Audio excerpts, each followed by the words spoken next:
Guns in the hands of people not old enough to have one is just one of the many challenges facing those working to keep our streets safe. Multiple police agencies working together to keep guns out of the hands of violent offenders say the new permitless carry law is making their jobs harder. WRTV's Rachael Wilkerson joins us in studio right now with what she found out today. Rachael. Mark and Nicole, while it is more challenging for investigators, the ATF says there is also an uptick in the number of guns hitting the streets. Gun violence continues to impact families, law enforcement, and the community. Listen, gun violence is at the top of mind for all law enforcement agencies right now.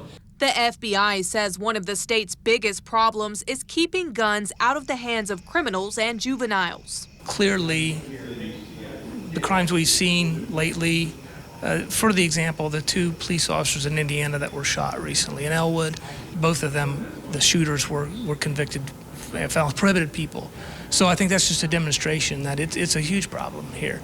ATF Special Agent Daryl McCormick says the agency is also seeing more Hoosiers across the state transferring guns to people who cannot lawfully possess them.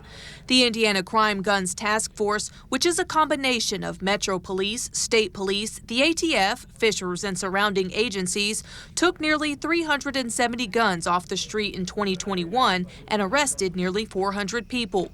The guns were entered into a national ballistic database and tested. We've had guns that have been linked to 20 plus incidents around the city, maybe more. The guns tend to be traded or handed off to different places across the city. Deputy Chief Kendall Adams says the permitless carry law is now hindering investigators. How challenging is this right now? Yeah, it continues to be a challenge. Obviously, with the passage of the law, permitless carry, that continues to make it more difficult for law enforcement. It shifts the burden onto law enforcement to prove that someone is prohibited. He says before the law passed, officers could confiscate guns from cars, homes, and suspects under suspicious circumstances, even if they were with someone who had a permit. Indiana Crime Guns Task Force was dealing with just recently an individual who is prohibited from carrying a firearm was in a house. And in that house, you had other individuals that were not prohibited.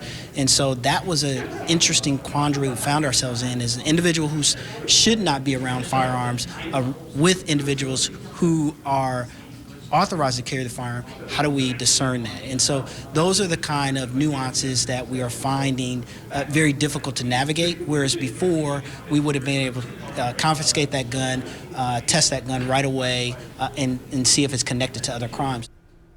The task force says a lot of work still needs to be done, acknowledging there are thousands of guns still on the streets. And Rachel, how are these local agencies monitoring the impacts of the permitless carry law here in our state? Well, law enforcement says it is still early right now, but it will continue to keep track of the impacts this law has on gun crime, stolen guns, domestic violence, suicide, and more, so it can present the statistics in 2023. Nicole.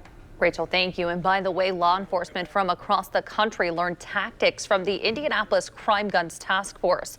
The National Crime Gun Intelligence Center's two-day conference ends tomorrow.